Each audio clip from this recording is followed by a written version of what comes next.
Morning. Thanks, Ian. Hello, everybody. Again, I think mostly good morning. I think most of the folks joining here are coming through the LA Climate Week pathway to come into this talk. My name is Seth Collins. I'm the Director of Learning at Terra.do. And we're going to have a cool conversation for the next hour, all focused on how to orient to this question of how do I have impact in my career and in my job around climate and sustainability. So I'm just going to share my screen and I'm going to dive right into this with you all. Here's a picture of myself, so nothing exciting or new there. You already see me. And I think probably the first thing I want to say as we're getting into this, well, first of all, for those of you who aren't familiar with Terra, I'll just give you a brief overview. You may have heard of us at this point. But we're an organization with a mission to get 100 million people working on climate change solutions by 2030. This is through learning. How do we do this? Through learning programs. So we offer courses that help you deliver practical skills to advance your career. We do it through work. We've got a jobs board, and you can navigate through our network of alumni who are working in climate to grow your career and advance in it. And equally in that sense, you can also connect through our community. Attending events, you can join local communities and connect through by messaging with folks within our app as well. And before we go into what we're talking about, I want to always take a moment to talk about why we're talking about this. And everyone's got their own kind of climate graph that they like to show people. That's like, here's a graph about climate change. This is the one that I always find interesting because I think our oceans don't get enough TLC and love. And I know those of you who are in LA may have a special relationship with, some of you may have a good relationship with the ocean, given that it's so close. This is a graph from the European Union Copernicus project that's tracking daily sea surface temperature. And what you see is kind of all other years since 1979. And then this is including El Niños as well. And this is sort of variance across the year. And these are the last 2 years, 2023 and 2024. And this is something that scientists have been starting to say, hey, there's something going on here. And you look at temperature, this is in degrees Celsius. So for those of you in the US, you have to do a little quick translation there from Fahrenheit to Celsius, but just as a little bit of a context for, I think there's a nice orientation is that the difference between a normal temperature and a fever from a medical definition is 0.8 degrees Celsius, right? And so we're looking at changes, even in just the last year. If we look at the beginning daily sea surface temperature within that range of 20.4 degrees Celsius up to 21 degrees Celsius is the variance in this past year. And again, we are in an El Nino year, but again, those are many other El Nino years in this data. So what changes when we get a fever as a human system? How do we change in how we operate? And I think it's worthwhile to think about how do you apply that to our environmental systems as well. And I think there's a lot of overlap. So I'd like to share that. Okay, what jobs have impact? How, why, what do I do? We get this question all the time in our programs that we run for folks. It's a very, very common question. How do I have the most impact?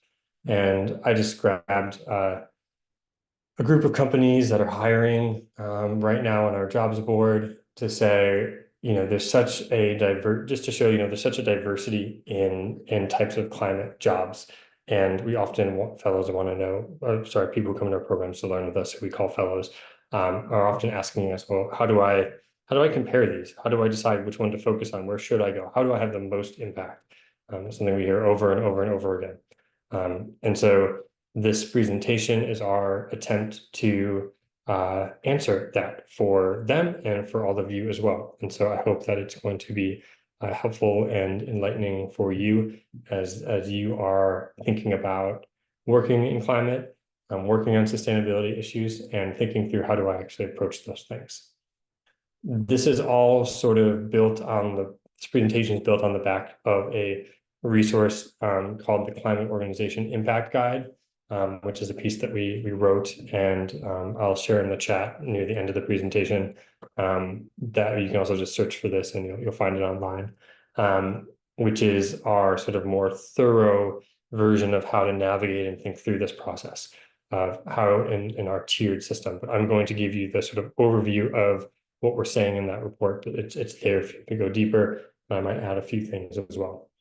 So first, when you're thinking about this process of where should I work and focus, we always want to start with the science and understand where our emission is coming from. And that's really a starting point to understand what matters and where should I focus. I'm going to give you two sort of slices of this. There are different ways to look at this information and different ways to look at this data. This one is from Our World in Data. So they break it up across industry, waste, agriculture, forestry, and land use, and energy. And saying, hey, the majority of where our emissions coming from right now, and greenhouse gas emissions, not just carbon dioxide, are coming through energy. And then there's this sort of first slice, industry, transport, buildings, some unallocated fuel combustion and fugitive emissions from energy production. And then they break those down even more. Buildings is commercial and residential. Here's your shipping, your aviation, road transport, other industry, food, tobacco, paper, pulp, machinery, iron and steel, livestock and manure, agricultural soils, cultivation, crop burning, deforestation, landfills, wastewater. So, you can start looking at, hey, okay, here are the slices. And, obviously these things can get sliced more and more. And this can be a good guide in terms of a starting point of what is one way to approach where, how can I have impact? Well, where are the emissions? This is slightly sliced differently. It's actually quite similar in some ways. Someone wants to record this meeting locally, sure. This is from Project Drawdown. Again, breakdown of industry, transport, buildings, electricity production, food, agriculture, and land use. This gives you electricity as opposed to energy, right? So again, just flipping between these, you'll see some similar slices for food, agriculture, and land use, but a couple different things are being moved around. It talks about where are these breakdowns. So again, these are some ways to start to think about where are emissions coming from. If you are wanting to orient toward where do I want to focus my time and talents in this global mobilization that we need to have to address climate change. We talk about two ways to think about working on these sectors. So this is, again, something from Project Drawdown, which is around what are the main areas to focus on within them. So here's, again, our electricity, food, agriculture, and land use, industry, transport, buildings that I showed you a moment ago. And then a little bit of a breakdown of what do we really need to do in these, which is shift production, enhance efficiency, and improve the system, food, agriculture, and land use, waste and diets, protect ecosystems, shift agricultural practices, industry is address refrigerants, use the waste that it creates, improve materials. So these are sort of the main opportunity areas within these enhance efficiency, shift to alternatives. And we'll provide this deck to you all, so don't feel like you need to really quickly scribble things down. And so you're thinking about these sectors, but there's also these levers, and I'll get into this a little bit later again, but policy, finance, communications, so all these different ways to stage interventions in any one of these things. And so again, how we're approaching this is we want you to think about both these things. And again, these are frameworks for how you think about it. And then I'm going to take you through our actual tiering process of our guidance on how we think that is best to orient to it. Three other kind of big principles to keep in mind. One is what I would call discernment and variance.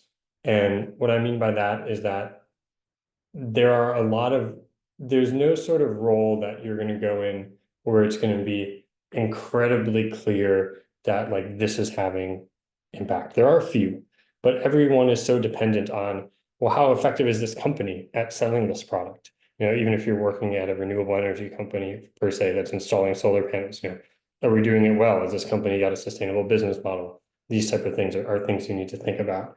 And specific roles have a lot of variance based on how empowered that specific role is. And we're going to go into that a little bit as well. So those are things to think about. Another thing to think about is there's no silver bullets. So any company, there's no company that's going to quote unquote solve climate change. Some companies have done a really amazing job of advancing certain sectors and industries really well. And they deserve a lot of credit for the work that they've done. But any organization or solution that's telling you, if we just do this, things will be fixed. is not being fully honest with you, and it's important to keep that in mind. I'm going to talk about some of those that we've seen rear their heads recently on the hype cycle a little bit later.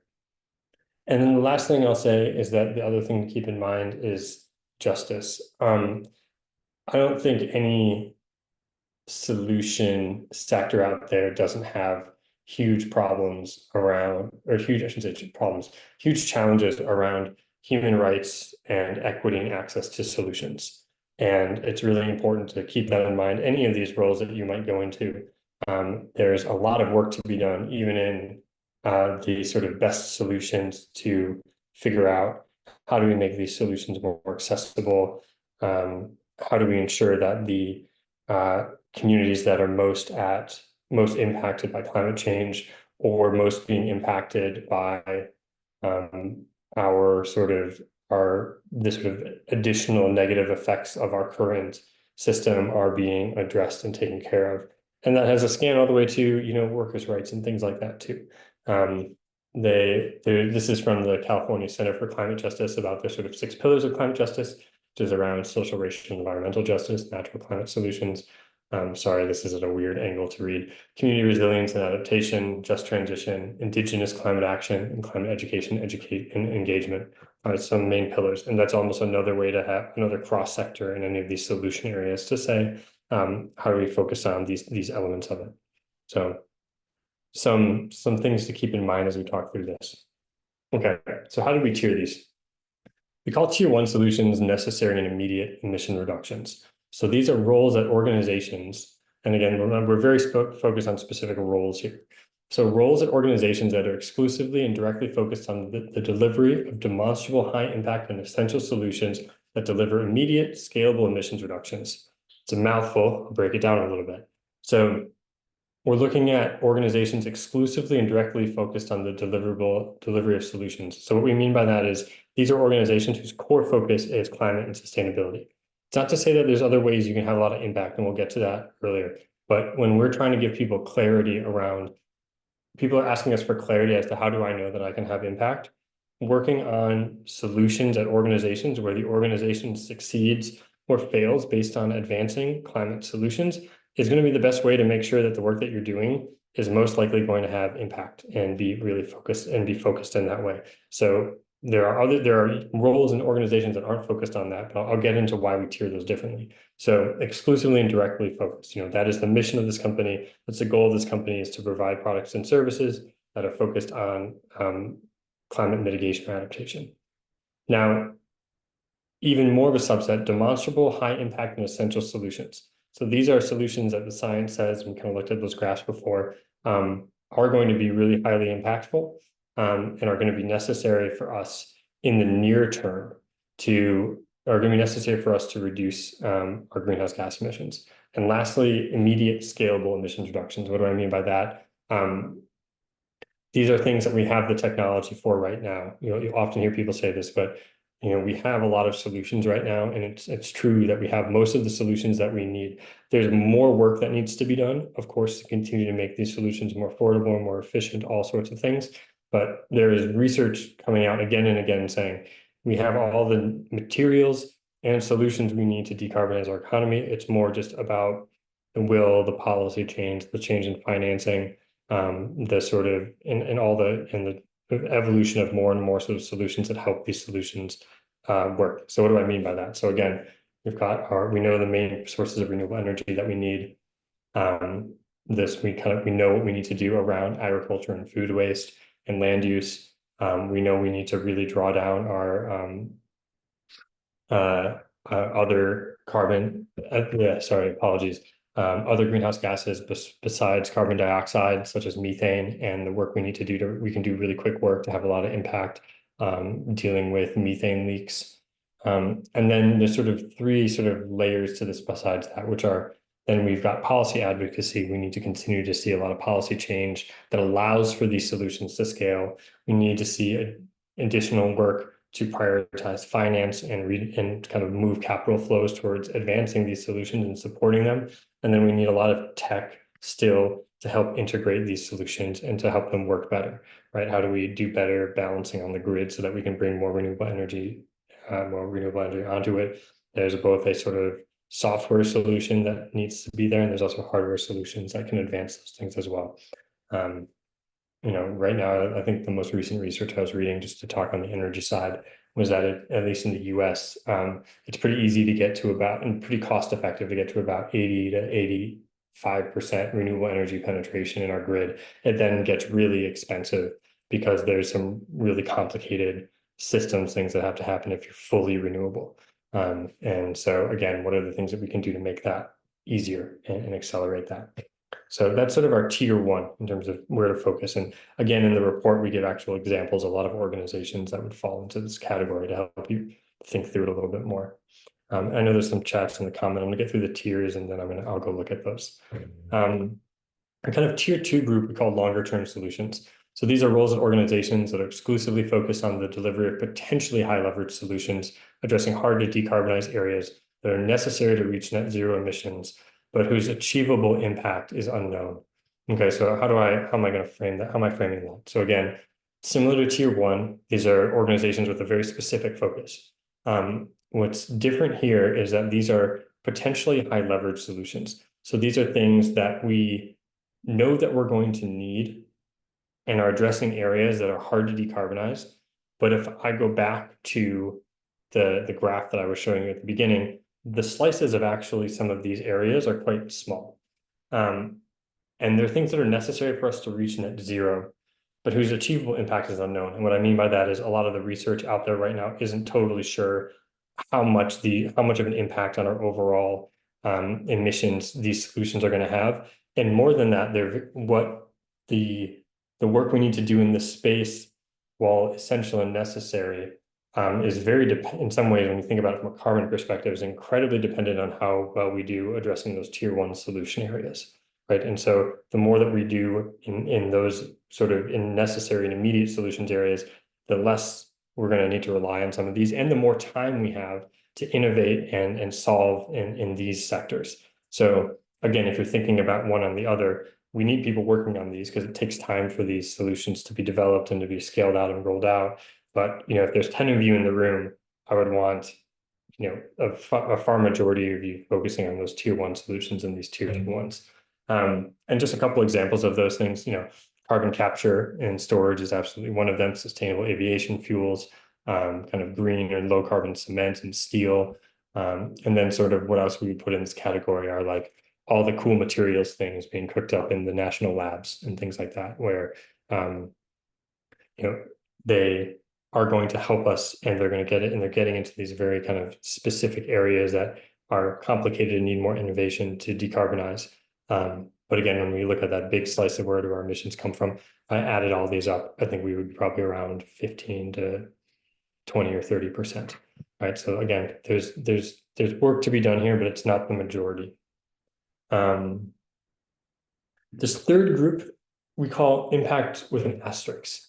And this is where, if you remember when I was talking about those principles that we had, I talked about variance. And again, what we're trying to do with this framing is to say, we're trying to minimize your variance. Because what we're being asked for, what we've been asked a lot is, how am I sure that I'm having impact? Right? And this tier 3 is very much highly variant is how I would classify this. So these are roles where the impact highly depends on the individual organizations involved. They have the potential to be highly meaningful and highly impactful, but that hinges a lot on the sincerity of the commitment and the actual work of the organization. So what do I mean by that? I mean that we always use this example, and I think it's a fun one, which is I like to ask our students, like, would you take a role as the head of regenerative agriculture at Monsanto? Some people say, absolutely not. I don't think you can trust that organization to be doing what's in the best interest of the land and the soil, because historically, a lot of the products that Monsanto has made has poisoned our land and our soils and degraded them. And someone else could say, well, actually, Monsanto has so much influence and so much power in the agricultural sector that if we're able to generate change there, it can be really highly impactful. And then the next conversation we often have is, okay, so, that's a trade-off. right? And it probably really depends on actually how serious Monsanto is about something, and it might very much depend on who's the CEO of Monsanto at the time and how much actual influence you have. And you see this all the time. You see some big organization that is in some ways contributing to a lot of emissions is setting up some fund that is about solutions, right? And there's an opportunity there, and there's also some challenges. And again, it's not to say good or bad. It's just saying that the variance in these types of roles gets really high and is very, very dependent. Um, what types of there's both sectors and roles that kind of fall into this. And so I just want to give a couple examples, like a lot of nature-based solutions right now fall into this category. Unfortunately, the science is both because the while we know the importance and value of nature-based solutions, there's such a variance on whether or not the projects on the ground are leading to significant carbon impact that they fall into this category. It's like, well, while I think a lot of people understand holistically that thing like smart afforestation and soil regeneration, these things are very good to do and have a lot of value.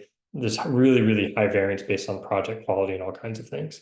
Any carbon measurement company, I think, also falls into this category. Again, because it's a consulting orientation. And if you're providing consulting services for an organization, you're very, very dependent on what they're doing with those consulting services. Um, and so, I've personally been involved in writing I was a consultant in sustainability in the past, and I've worked with organizations that have taken our insights and done really amazing work with them. And I've seen organizations that have taken our insights and patted us on the back and patted themselves on the back and not done a lot, right? Again, super, super high variance. Utilities are another great example of this, right? Really high potential for impact. Some utilities are really progressive and really want to be advancing and investing and solving for how do we decarbonize our grid, and other utilities not so much, right? So those are some sector examples. Roles, like I said, a role focused on these tier 1 or tier 2 solutions, but not in where it's the core business. So you're going to maybe at some point get to a point where there's a business conflict between what you're doing and what the organization's goal is. All the tech companies who made a lot of amazing strides on climate and sustainability and then put 4 times that amount of money into AI over the past year and a half would be a great example of one of these sort of situations. And again, it's not to say that there hasn't been really amazing work done in those organizations. You were just working with a moving target consistently. And your work is always going to face some trade-offs. So that sustainability roles in any non-sustainability organization, I think, falls into this category again. Again, you can have a lot of influence, you can drive a lot, but it's very, very determined as to how much power and influence that you can have in a specific organization. Consulting roles, just because you're working with a client, and so whether or not, what that client really wants from you, there can be a lot of variance from that. I've seen some really amazing climate consulting organizations get gobbled up by bigger consulting organizations and shut down. So again, there's big variance there. Government, obviously, you have leadership that has different priorities, and those priorities can change. And then we talk about materials efficiency roles too. And what I mean by this is, let's say you're in a sustainable packaging role at an organization like Amazon, right? Amazon's trying to ship more things. You can make even every one of those things that they ship have less of an impact, and there's a lot of value in doing that. But the sort of current business model is still to create more and more of these products, right? And so again, we're not saying that any of these are roles that you shouldn't get involved in. It's more about that we want you to have the literacy to understand what are you getting into, what are the challenges of roles like this to have an impact. Because we've seen people who have graduated from our learning programs and gone into these companies and gone into these roles. Some who've come back and said, wow, I'm doing amazing things. And some who've come back and said, well, there's not really a lot going on here I really wanted to have impact, and I'm really disappointed in what I've seen. And so those are and not even to say that those challenges don't exist at, even the tier 1 organizations. Again, like you might have a founder of a company who's just, was really focused on decarbonizing our energy sector and then decided that wanted to get very involved in the world of free speech, and maybe their focus changed a little bit. There's things that happen too. okay, how do you discern what these are? And how do you, especially in this tier 3 group, how do you increase your likelihood of having impact? Again, because that's this question that we're trying to answer, and knowing that you're gonna have impact as you go into a role. Some good questions that we recommend. We've got a whole list of these again in that document that I'll share in a little bit. How committed is the organization to decarbonization? What evidence do they have to support that? If you're in a sustainability or an ESG role, if you're doing consulting work or GHG management work, are there examples of how clients are using the company's work to make tangible climate impact? Ask to see examples of that. That's always helpful. For anything around carbon monitoring or nature-based solutions or anything in the carbon markets, it's always good to know, has anyone at the company been to any of the projects that you're supporting on the ground? Have you seen them for a meaningful period of time? Do you know that those projects are having impact?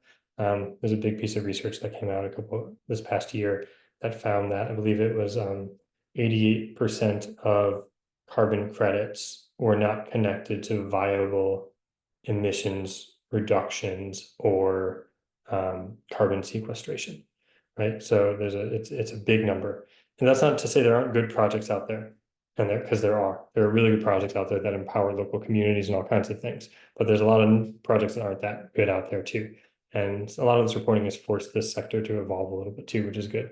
And then some more technical questions around how does the company address things like additionality, leakage, and permanence. I'm not going to go into what all those things mean. We talk about those a little bit in the report. And if you really want to learn more about that space, I would say come into some of our programs.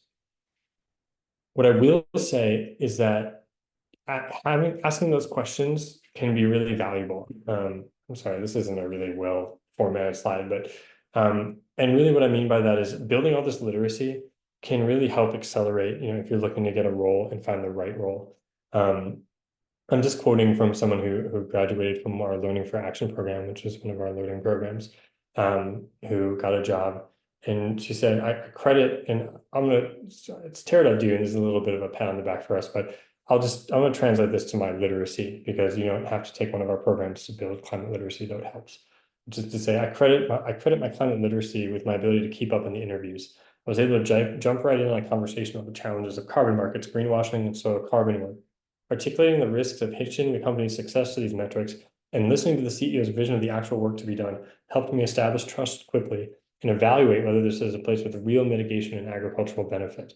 My background at fast-growth startups also played a part, of course, but I do think that the candid talk about the offsets market made me stick out right away. I'll be refreshing the food system offsets courses frequently, I'm sure. So those are just classes within one of our programs. And so again, what I just want to emphasize on this, and we've heard this a lot from folks getting jobs, is that it may not be the thing that gets you the interview, but once you get to the interview stage, having a really deep literacy about not only the solution that the organization is working on, but the challenges that they're facing, and the challenges to those solutions are really important and really valuable to have an understanding and awareness of. And we've heard a lot of the time that's something that sets apart certain candidates. So again, as you're thinking not only does that process of understanding the sort of nuances of different types of roles and different challenges attached to those, but actually talking about those in that section of the interview where they say, "Do you have any questions for me?" Really does help you stand out as a candidate too. I'm just going to take a quick pause now. I see the chat's pretty active, and so yep, we send recordings. Yep, you've got to be really careful about helping folks greenwash. There's a really interesting talk, even on the nonprofit side, by a woman named Jamie Alexander that goes into her nonprofit experience in the US, connected to an organization that we might have quoted a few times in this presentation already, and some of those challenges that I would highly recommend. Some ESG support. That's great.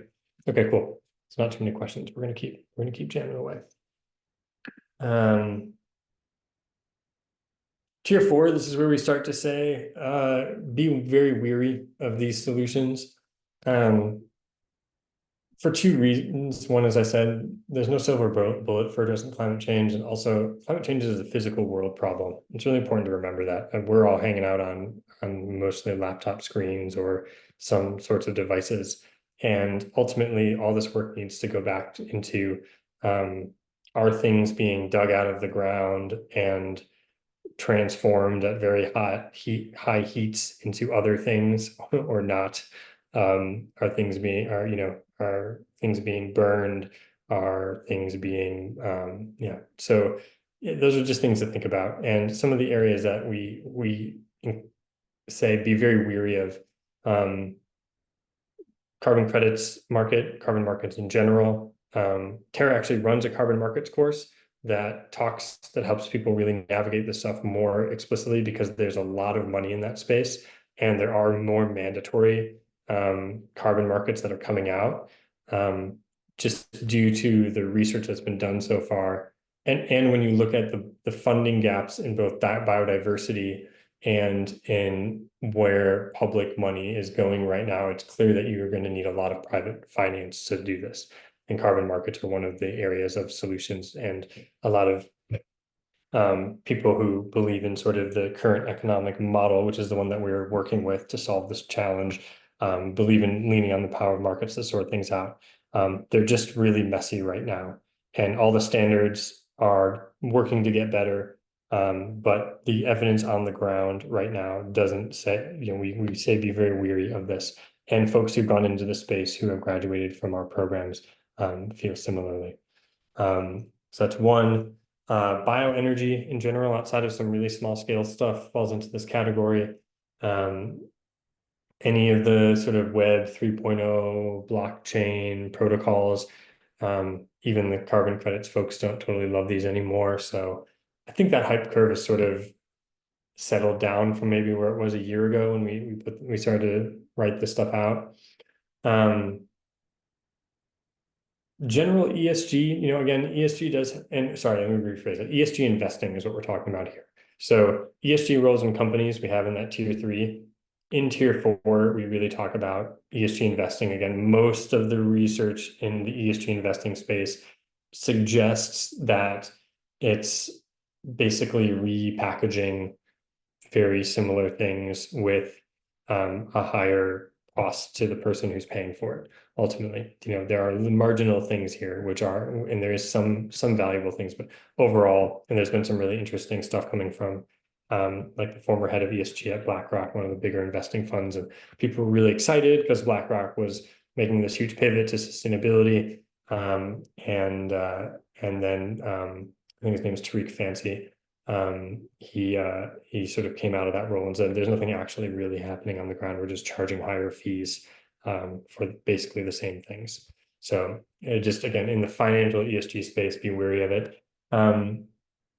And then, then fusion is a really important one to put in this as well. I think you see a lot of people in the world of Silicon Valley starting to say fusion is going to get us out of this. When you look at most of the modeling, it's a technology that definitely has a place to contribute to our overall energy mix in the future. But it's not necessary for us to get to a fully decarbonized world. And a lot of this is actually more the development and deployment timelines of this when we're thinking about it. I mean, I wrote a paper on how fusion was a few years away when I was an undergrad, and that was 15 years ago. It seems like we're still saying the same thing. And I think it can be a little bit of a distraction from our other solutions that we have at hand. Again, can it play a role? Yes, absolutely. And more solutions are always great to have. But again, when we're thinking about where are you really getting a role that has meaningful impact, we suggest being a bit weary of that one. And finally, our tier 5, which is to say, don't do that. I think there's enough evidence out there at this point that most oil and gas companies don't have any interest in really advancing renewable solutions. There are few examples that stand out. Everyone loves to tell the story of Dong to Orsted in Scandinavia. We add an asterisk to this when we talk about develop kind of countries in the global south, especially because most of the largest renewable energy project developers are also the largest oil and gas companies in those countries. So we do have a little asterisk for that. But when you're looking in the US, I think there's enough historical evidence at this point to be very confident that the goodwill of these organizations is not coming through. And a number of them have even tried and failed at this. So I think we're at a pretty good point at this point where we can say that while there are maybe some organizations that it's worth going into and helping to pivot and turn, I think the biggest way that you can impact the oil and gas companies is by not offering your talents in that direction. I'm just going to take another quick check at the chat. How do you think the European Directive on Corporate Sustainability Reporting will drive sustainability efforts in the US? Will change for US companies? The simple answer to that is, thanks, Claudia, is a rising tide lifts all boats. We have a lot of international organizations in the same way that you saw like GDPR influence a lot of things that were happening and sorry, GDPR is the data protection rules that were legislated in the European Union affect organizations that are international, and this will be a similar thing. And at the same time, there's also going to be, yeah, it's all good. I don't to the scale of impact it's going to have. I'm not too sure. I haven't read them very closely. But yeah, there's a lot of really, and yeah, California is doing a lot of really great work on this too. I think whatever was just shared is going to be helpful. I want to take a moment to talk about adaptation because we didn't really talk about adaptation in this group. And there's two reasons. There's a reason for that. And that reason, and I'm actually quoting the most recent IPCC report, AR6, which said that most observed adaptation is fragmented, small in scale, incremental, sector-specific, designed to respond to current impacts or near-term risks, and focus on planning rather than implementation.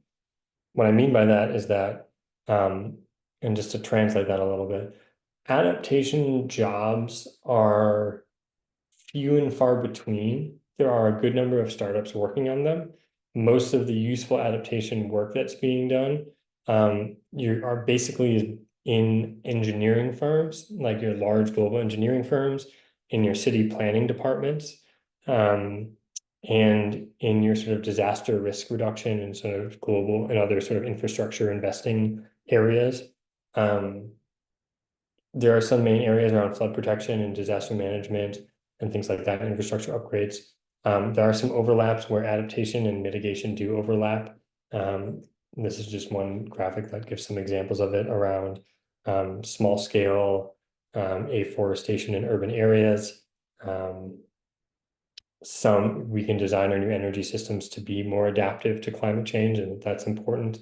And smart things we can do with water and localization of food systems and things like that. So, but there, already some of those are kind of mitigation first areas.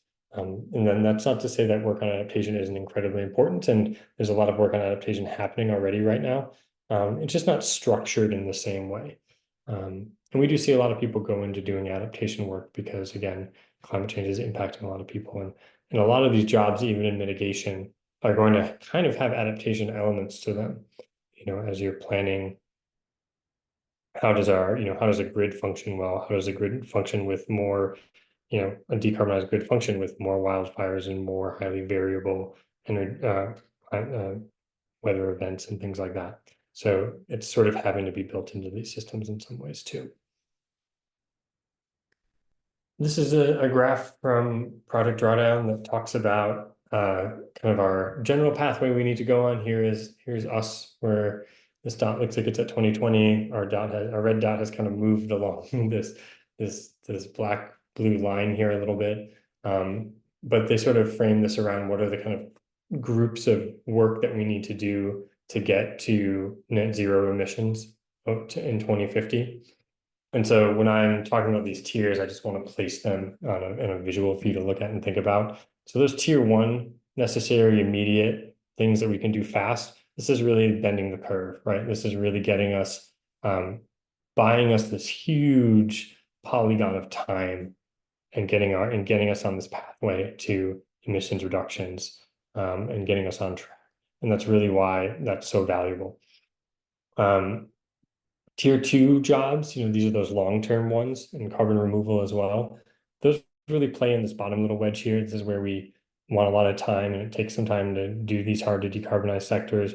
And it takes time for trees to grow, or the technology that we need for, and just nature to absorb carbon, and the technology that we would need to pull carbon out of the atmosphere to scale to a degree that is meaningful in our sort of Earth system. Those tier three roles, as I said, they could be here in this tier one work. They actually could also be in this tier two.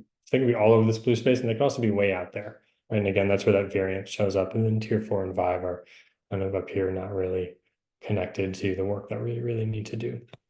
So that's that. Let's see where we're at time. Okay. Another kind of offering from Jonathan Foley, who's the director of Project Drawdown, calls this climate chess. There's a lot of work that needs to be done in all of these areas, right? So we've kind of been talking on the sectors here, both around sources and sinks. And then there's all these levers that we were talking about, right? Is you can help organizations set goals. That's super important. You can alter rules and policy that makes it easier to reach those goals. You can shift financial capital that accelerates the ability to develop and deploy those solutions. You can work on getting more people working in those. Some of the biggest barriers right now to renewable energy scaling, and both building energy and renewable energy growth in the United States has a lot to do with skilled labor, and there's skilled labor shortages. And so how do you actually train up people to be able to install renewable or solar panels, or electric boilers and geothermal heating units, all these things, right? People actually need to learn how to do these things. It's not the same as maybe a traditional furnace or air conditioning system. Changing businesses' behavior, changing individual behavior, and making wise tech investments. And so there's all these different ways that you can engage across these, and that can really matter. And every one of you might fall on a very different square on this chessboard, is the important thing to also say. And what we often tell our fellows, and what we invite them to think about when they talk about, well, how can I have impact? It's like, well, there's all these different areas where you can have impact. A lot of it comes down to how quickly can you do it, which has a lot more to do with what's your current skill set, what's your current literacy level, what are you most interested in, what are you passionate about, what are you going to be moved to really do? Because we need a lot of people. Every single one of you isn't going to be in that one job that has the most impact. And all of these solutions work together. The better that we make buildings more efficient, the more time we have to the little bit more time we have to decarbonize our energy systems, because the carbon intensity of every kilowatt hour that you use goes down, right? So there's things like that we can, you get more kilowatt hours out of a certain amount of carbon, right? So these things all work together, and it's really important to keep that in mind too. There's not just like one thing that if you pull that lever, I mean, maybe a global carbon price, but no one can just pull that lever, right? And we've been trying to get a global carbon price for quite a while. So when you're thinking about your own personal work and your own personal job, and there's the global scale of this, and then there's the local scale too. And what these solutions are most important varies by country, where you want to focus, by geography, by the appetite of your company, right? So there's all kinds of the company you're working for. So there's all kinds of different ways that you can have interventions, and we need every single one of you to be sort of making progress on each one of these spaces per se. So the answer to how do I pick the job as most impact is, it's a little complicated and there's a few layers to it. But you can navigate it and you can figure it out, and you can test some of these and get involved in them and see, well, what are my skills most matched to? And we do a lot of work at Terra helping people navigate that process and building the literacy to feel comfortable wherever they would land. Of course, there's another layer to this, which is why are we doing all this work? And I just showed you a lot of graphs and a lot of numbers and do this and don't do this. And one of the things we try to always encourage everyone to keep in mind too is that there's many different ways that we can build the system and build a future around it. And this is something from this challenge around Africa and post-fossil, and what does a post-fossil Africa look like? That was the name of the competition. Africa is very diverse. There's there's over 50 countries in Africa. There's very different regions. So all that to quickly be said there. But you could maybe have a fully decarbonized solution or solutions that are sort of, you see the windmills in the background and got all those really smart cars and smart transport and things like that. That makes things work really efficiently and they're all electric.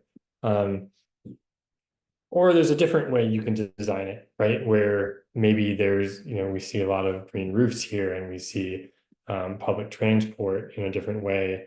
And we see different multimodal forms of transport that people are navigating.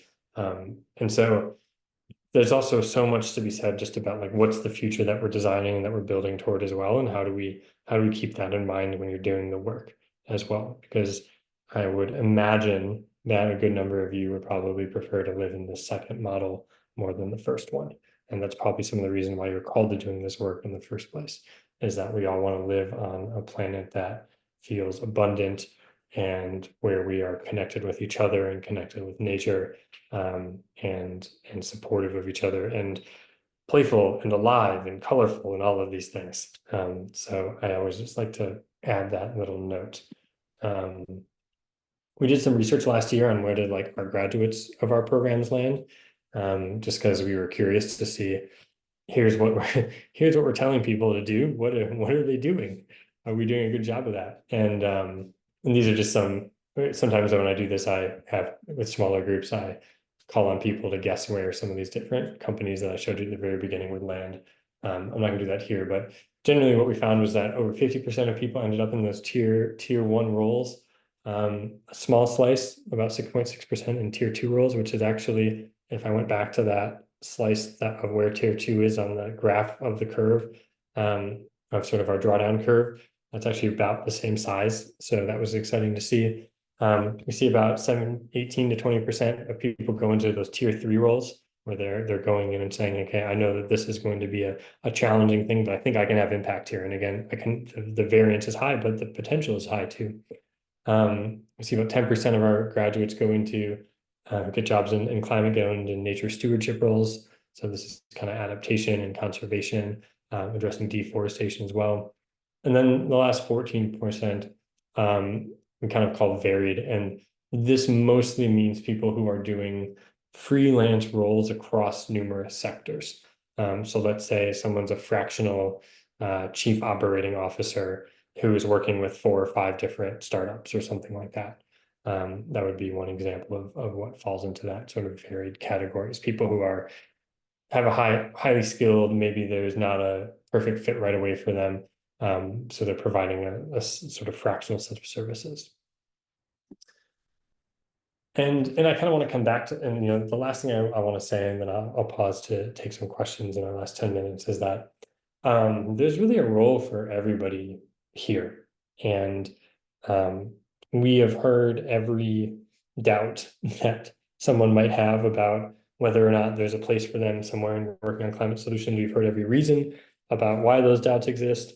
And we've seen, I would say, just about everybody feel like those doubts have been assuaged when they come through our learning programs and they get a better sense of what's going on out there, what are the skills that are needed, where can my skills fit into that process.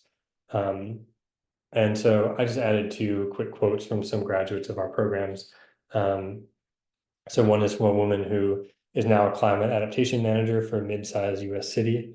This is what she said when she just first joined the program, our learning for action program. She said, I know my strengths and skills have a place in the larger fight to mitigate climate change. and adapt to an already changing environment. I've struggled to find relevant positions and show the fit between my background and the position. I believe there's a strong potential for the intersection between community work, the acknowledgement of trauma we are collectively experiencing as a result of climate change, and policy and planning changes to help address those issues. I'm hoping I can find a clear path forward. Right. So she had these couple different areas of what she's interested in, but she didn't really understand, like, well, how do those come together? What type of roles do those things come together in?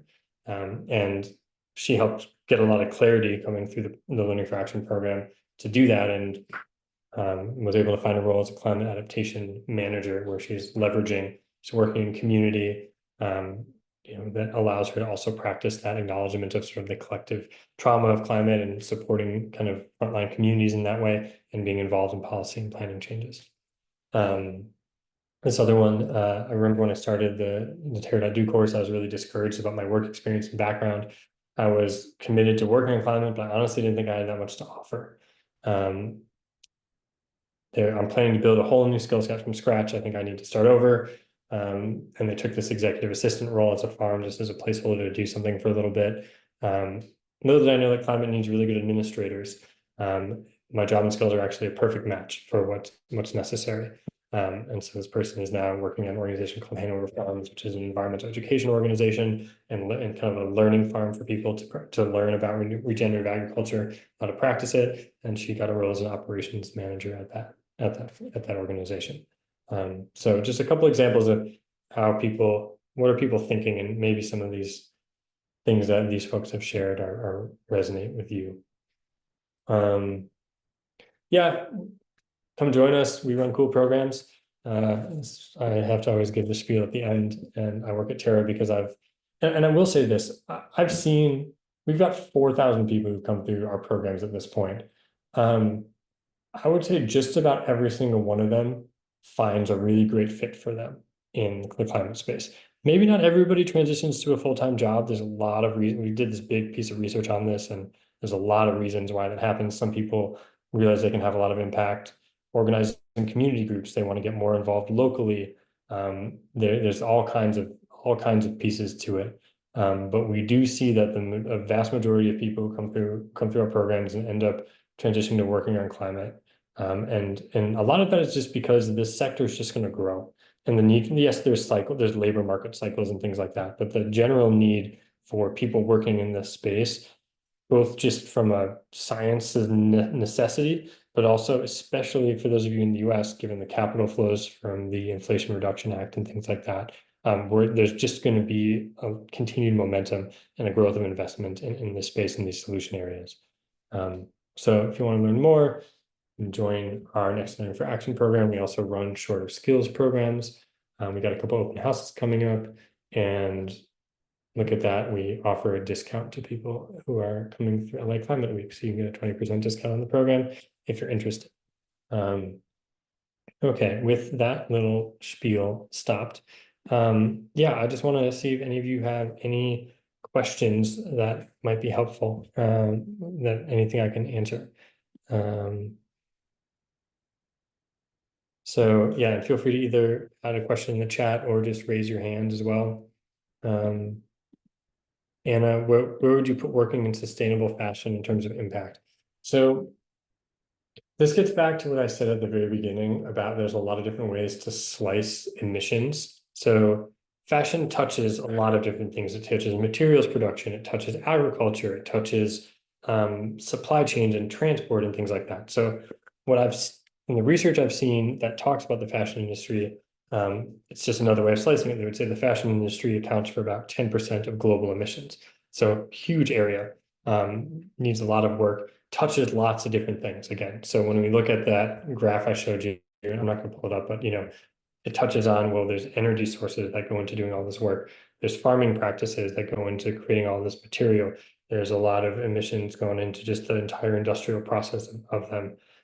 So there's a lot in there in how we can better produce and consume our clothing.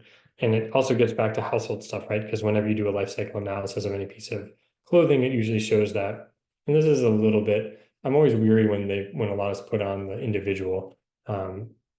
because I don't think that that empowers us to change systems as much. But when you do the life cycle analysis of any piece of clothing, it usually says the majority of the energy, and the majority of the energy is when it's from its like use. So because you're washing it and drying them and things like that. So you can hang dry your clothes, but then that cycles back to energy efficiency. How do we have more efficient products? And actually, how do we decarbonize our grid? So, again, so if you're thinking about like the end of the life cycle in this of an individual piece of clothing, and again, that's where it gets a little bit nuanced and dicey.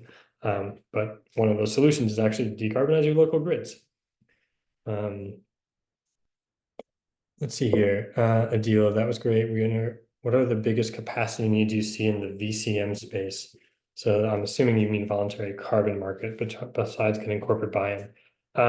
So great question. I wish you were with us last Wednesday when we ran a really amazing panel on nature-based solutions and the carbon markets. Getting corporate buy-in it's really interesting, So I'm gonna channel a good friend of mine, Hassan, who's one of our guest speakers, who's much more of an expert in this space than I am. But what he said was that there's a couple things. Right now, there's a lot changing in the voluntary carbon markets because of all the research that's come out recently saying that there's a lot of garbage out there. There's really good projects on the ground there, and I think what he would say that is needed is actually a lot more really great projects that are locally empowered and locally led, and that meet a good number of different standards. Now, there's a lot of nature-based solutions being done by local and indigenous communities that are of no interest in being connected to these carbon markets and things like that too. But the general understanding of people who play in them is that they just need to be scaled up, and they're still pretty small. And the biggest challenge in the voluntary carbon market right now is actually the fact that a lot of corporations are taking a step back, and they're taking a step back from it because of all the news that's come out about how these projects haven't been stewarded really well. So and there's some research, and I say this with an asterisk because it's research done by organizations that are pro carbon markets. So you have to always just look at it that way. But there is a good amount of research that's been done. There's some research that's been done that has looked at organizations that get involved in the voluntary carbon markets because they are voluntary. And that organizations who get involved in the voluntary carbon markets are much more likely to be taking other sustainability actions as well. Now, whether that's sort of the voluntary carbon markets are an entry point to start that journey, it's part of a kind of portfolio of solutions, or they would be doing those things anyways. I think there's debate on that, but there is some research out there that does show that there is more overall decarbonization engagement around supply chains, around energy usage, especially by organizations who also are participating in the voluntary carbon markets. If I can, let me see if I can share just a little bit more information on that session that we ran. We're actually running a really great session tomorrow in the same series on Indigenous climate solutions. We'll talk about some of the same things if you're interested. Okay. There's been some great conversations in here as well. So thank you all for sort of answering some of each other's questions. It's always great to see communities supporting each other. If there are any other questions, feel free to reach out to me. I'll just throw my email in here. And then I said I was going to share the actual report. So give me 1 second to throw that into the chat. And I'll add that. Here we go. That's in here as well. Okay, great. I think that I'm not seeing any other questions. Thank you all for being here. Thank you for showing up with your curiosity. We need all of you to do this work. We need many more than just all of you, but it's always a really humbling experience for me and for all of us to see more folks raising their hand with the curiosity of saying, how do I show up and use my skills and really advance climate solutions at this really important juncture on our planet. So thank you all. I hope you enjoy the the rest of LA Climate Week. And Michelle, did you raise your hand for a second? I saw a hand go up and then it went down. Happy to answer a question if you do have it. But beyond that, yeah, enjoy the rest of the events of LA Climate Week if that's how you arrived here. And if you want to hang out with us more, we run really cool training programs. So be welcome to join us. People tend to enjoy.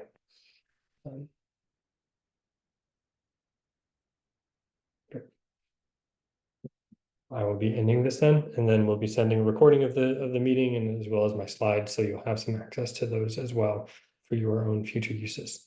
Okay, have a great rest of your day, however long that may be. Take care.